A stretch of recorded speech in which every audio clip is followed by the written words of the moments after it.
Hello students, जैसे कि आप जानते हैं लॉकडाउन की वजह से आज हम घर पे ही हैं। हमारी जो ऑफलाइन क्लासेस चलती थी वो आज बंद ही हैं। जैसे कि बोर्ड की जितने हमारे पास स्टूडेंट है 10वीं के 10 के जो स्टूडेंट्स हैं उनके लिए ठीक है हम नॉर्मली मैथ के लेक्चर चालू करते हैं। हमने अभी तक 12वीं के लेक्चर चालू कर दिए हैं। 10वीं का हमारा पहला वीडियो है। आशा करता हूं कि आप घर पे अच्छे से तैयारी करेंगे, ठीक है, क्योंकि जो आगामी वर्ष है हमारे पास उसमें समय कम मिलेगा हमें तैयारी करने के लिए, क्योंकि जो हमारी स्कूल है वो नियर बाय सितंबर के आसपास ही चालू होगी। लेकिन जो हमारी एग्जाम है, जो बोर्ड की एग्जाम होती है वो आगे नहीं बढ़ेगी। उसका जो समय होगा वो फिक्स ही रहेगा। इसका मतलब हम देखें तो हमारे पास जो तैयारी का समय है, ठीक है, वो कम ही मिलने वाला है। अगर हम अभी से तैयारी चालू नहीं करते तो इन बिटवीन हमें बहुत दिक्कतें हो सकती है। इसलिए जितना हमसे कोशिश हो सकती है ऑनलाइन के थ्रू 10वीं के जो भी कॉन्सेप्ट है, ठीक है, मैथ के कॉन्सेप्ट, वो आपको समझाने की कोशिश करेंगे। ठीक है, चलते हैं अगले वीडियो की तरह, अगले कॉन्सेप्ट की तरह। स्टूडेंट्स, आज हम 10 का जो मैथ का चैप्टर है, 5वां चैप्टर है समांतर श्रेणी, ठीक है, उसे समझने की कोशिश करते हैं। आज बेसिक कॉन्सेप्ट लेते हैं इसका, जिससे कि आप ऊपर स्क्रीन में देख सकते हो। हमारा 5वां चैप्टर है समांतर श्रेणी। तो सर समांतर श्रेणी होती क्या है, ठीक है, नॉर्मली कॉन्सेप्ट से समझते हैं। सबसे पहले हम इसका मीनिंग और अच्छे से समझ सके इसके लिए सबसे पहले समझते हैं श्रेणी अर्थात क्या। श्रेणी मतलब एक श्रृंखला, पंक्ति, जैसे कि हम पंक्ति में बैठते हैं, ठीक है, जैसे कि आप ऊपर स्क्रीन में देख सकते हो A B C D, एक पंक्ति में हमने बैठा के रखे, अर्थात कि एक श्रृंखला में बैठा के रखे, ठीक है, जिसे हम क्या कहते हैं, श्रेणी कहते हैं। ठीक है, नॉर्मली बेसिक अर्थ है, जैसे हम स्कूल में भी बैठते हैं, ठीक है, पहली बेंच, दूसरी बेंच, तीसरी बेंच, उसे भी हम श्रेणी कह सकते हैं कि सब पहले से के लास्ट तक बैठाया जाता है, जैसे हमें एग्जाम में भी बैठाया जाता है। ठीक है, उसी जो बैठाने का कॉन्सेप्ट होता है, जो तरीका होता है, उसे हम पंक्ति भी कहते हैं। ठीक है, तो श्रेणी भी कहते हैं। तो इसके बाद है हमारे पास समांतर। तो सर समांतर मतलब क्या, ठीक है, समांतर मतलब होता है जो समान हो, अर्थात अंतर समान हो, जिसके बीच में, अर्थात जो श्रेणी होंगी, जो बैठने की जो कॉन्सेप्ट रहते हैं, उनके बीच का जो अंतर समान होता है प्रत्येक के बीच में, उसे हम कहते हैं समांतर। ठीक है, जैसे कि आप देख सकते हो ऊपर स्क्रीन पे A से B के बीच एक अंतर है, B से लेके C के बीच अंतर है, C से लेके D के बीच अंतर है। यह अंतर हमेशा समान रहेगा। इसी प्रकार से जो समांतर अंतर वाली श्रेणी बनते हैं उसे हम समांतर श्रेणी कहते हैं। जैसे कि A और B के बीच में मानता हूं कि सर 2 मीटर का अंतर होगा, वैसे ही B और C के बीच में भी कितना अंतर होना चाहिए फिर समांतर श्रेणी के लिए, 2 मीटर का ही। उसी प्रकार से C और D में भी कितना अंतर होना चाहिए, 2 मीटर, क्योंकि सर अगर इनके बीच अंतर समान ना हो तो समांतर श्रेणी कहलाएगी नहीं। अर्थात कि बेसिक कॉन्सेप्ट से समझते हैं, जिसके बीच अंतर समान हो, अर्थात ऐसी श्रेणी जिसके बीच अंतर समान हो उसे हम कहते हैं समांतर श्रेणी। इस प्रकार जो समांतर अंतर वाली श्रेणी बनती है उसे समांतर श्रेणी कहते हैं। आई होप कि आपको समझ में आ गया होगा। जैसे भी हम स्कूल में एग्जाम में बैठाया जाता है एक स्टूडेंट, उसके बाद दूसरा स्टूडेंट, कभी कभी एक बेंच भी छोड़ी जाती है, तो उनकी व्यवस्था उसी प्रकार से की जाती है, उसे भी हम एक प्रकार से समांतर श्रेणी कह सकते हैं। समांतर श्रेणी को इंग्लिश में, ठीक है, अर्थमेटिक प्रोग्रेशन कहा जाता है। ठीक है, जो हमारे लिए समांतर श्रेणी होती है, इसे शॉर्टकट में A और P से भी दर्शाया जाता है, अर्थात कि जो समांतर श्रेणी है उसे हम शॉर्टकट में AP से भी दर्शाते हैं। ठीक है, नॉर्मली समांतर श्रेणी को और अच्छे समझने के लिए एक उदाहरण लेते हैं, जिससे कि आप ऊपर स्क्रीन पे देख सकते हो 2 4 6 8 10। ठीक है, ये 2 का पहाड़ा ही है, ठीक है, और ज्यादा कुछ नहीं है। क्यों? क्योंकि इनके बीच जो अंतर रहता है वो समान ही रहता है। ठीक है, देखते हैं सर क्या है। ठीक है, अगर मैं कहूं 2 और 4, ठीक है, इसके बीच का अंतर जो 2 है वो मेरा प्रथम पद, 4 द्वितीय पद, 6 तृतीय पद, इस प्रकार से हमारे पास आगे पद चलते रहते हैं। 2 और 4 के बीच का अंतर कितना मिलेगा मुझे, 2।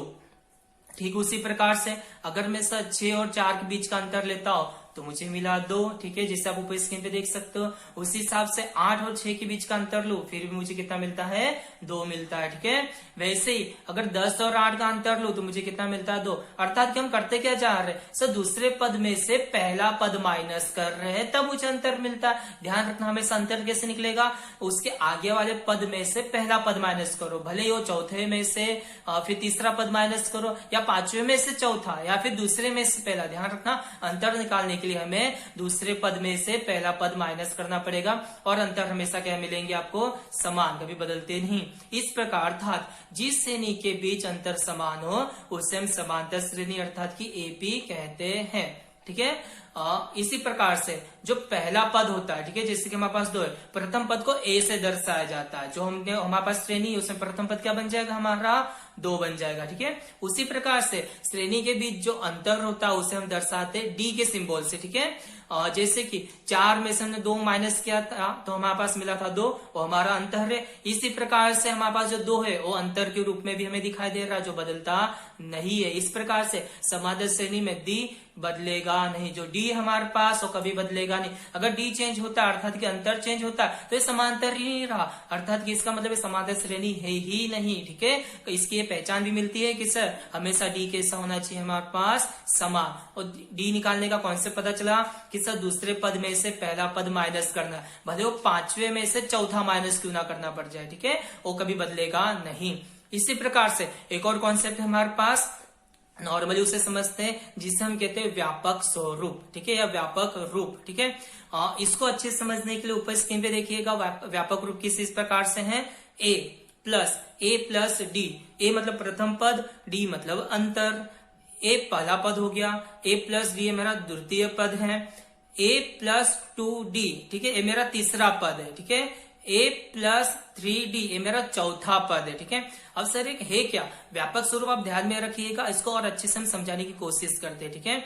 जैसे कि आप हमने जो कॉन्सेप्ट लिया था समांतर श्रेणी, 2 का पहाड़ा ही था, 2 से लेकर 10 तक था, उसमें प्रथम पद था अर्थात कि a मेरे पास 2 और अंतर अर्थात कि d वो भी मेरे पास 2 ही था, ठीक है। श्रेणी आप ऊपर देख सकते हो किस हिसाब से, इसी श्रेणी के आधार पर हम व्यापक स्वरूप को सिद्ध करने की कोशिश करते हैं। और व्यापक स्वरूप बदलेगा नहीं, बहुत सारे सवालों पे हमें काम देगा, इसलिए इसे अच्छे से समझिएगा किस हिसाब से है, ठीक है।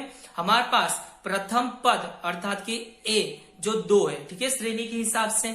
फिर जो द्वितीय पद है अर्थात कि a प्लस डी, उसको सिद्ध करते सर a मतलब 2, डी यानी अंतर भी 2 है। अगर हम a प्लस डी अर्थात कि 2 प्लस 2 करूं तो 4, ठीक है, दूसरा पद मिल गया हमारे पास श्रेणी का।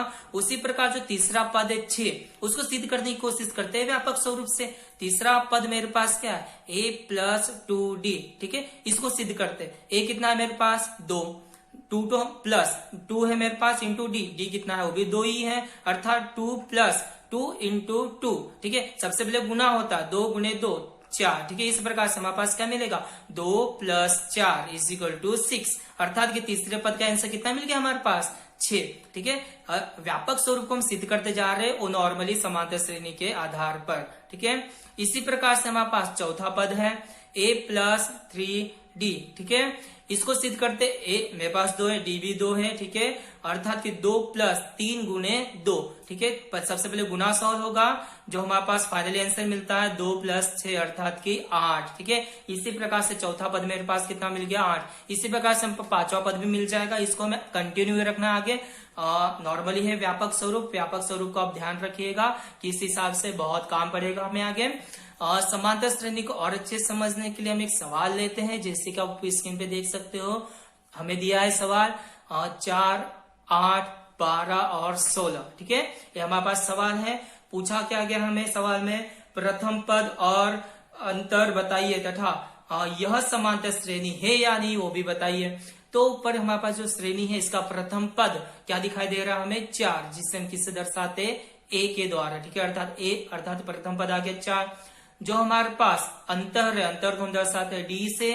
अंतर कैसे मिलेगा, दूसरा पद माइनस प्रथम पद अर्थात कि 8 माइनस 4, 8 माइनस 4 करते तो हमारे पास आंसर कितना आ जाता है 4, अर्थात कि d मेरे पास कितना आ गया 4। आगे मुझे पूछा है कि सर समांतर श्रेणी है कि नहीं। अगर मैं सभी के बीच का अंतर मुझे 4 मिलते जाए तो ये समांतर श्रेणी है। अगर एक पद के भी बीच का अंतर अलग हो गया तो समांतर श्रेणी नहीं होगा। चलिए चेक करते हैं, हम 8 माइनस 4 तक तो पहुंच ही चुके हैं। अब देखते 12 माइनस 8 करूँ तो सच 4 है, ठीक है। इसी प्रकार से 16 माइनस 12 करूँ फिर भी मेरे पास कितना मिल जाता है 4, अर्थात कि सभी अंतर समान होने से यह समांतर श्रेणी है। हमें सवाल में जो पूछा गया था हमने वो देखा किस हिसाब से होता है क्या नहीं, ठीक है। आशा करता हूं कि आपको समझ में आया होगा समांतर श्रेणी क्या है, प्रथम पद किसे कहते हैं, अंतर किसे कहते हैं, इसका व्यापक स्वरूप किस प्रकार से लिया जाता है। ठीक है, समांतर श्रेणी और कुछ नहीं होता, एक श्रृंखला रहती है जिसके बीच में जो अंतर रहता है हमेशा समान ही रहेगा और कभी बदलेगा नहीं। नॉर्मली इसको और समझने की कोशिश करें तो हमारे जो भी पहाड़े रहते हैं, ठीक है, 2 का पहाड़ा 3 का पहाड़ा, वही समांतर श्रेणी है। 2 4 6 8 10, ठीक है, इस प्रकार से 3 6 9, इस प्रकार से पहाड़ी ही समांतर श्रेणी और कुछ नहीं। ठीक है, जाते जाते एक होमवर्क भी देने की कोशिश करूंगा। होमवर्क इस प्रकार से आप ऊपर स्क्रीन में देख सकते हो, प्रथम पद और अंतर बताइए है तथा समांतर श्रेणी है या नहीं यह भी बताइए। ठीक है, नॉर्मली हमने जो सवाल किया था उसी आधार पे है। 4 सवाल है, जैसे आपसे सवाल हो जाते हैं तो अब मेरा व्हाट्सएप नंबर आपके पास है, आप सेंड भी कर सकते हो, मैं उसके बाद चेक कर लूंगा। ठीक है, आशा करता हूँ कि आपको समझ में आया होगा। अगले लेक्चर में हम और अच्छे से इसको जो अगले टॉपिक है उसे लेके आएंगे। जितने भी आपके फ्रेंड सर्कल है, ठीक है, जितने दोस्त हैं उन्हें भी कांटेक्ट कीजिए जो हमसे जुड़ेंगे, और उनकी भी जो तैयारी है वो भी अच्छे से बेटर तरीके से कर सकेंगे। लॉकडाउन में हम खाली बैठ नहीं सकते, अपनी जो स्टडी उसे अपग्रेड करने की कोशिश करेंगे अगले लेक्चर से। धन्यवाद स्टूडेंट्स। आज हम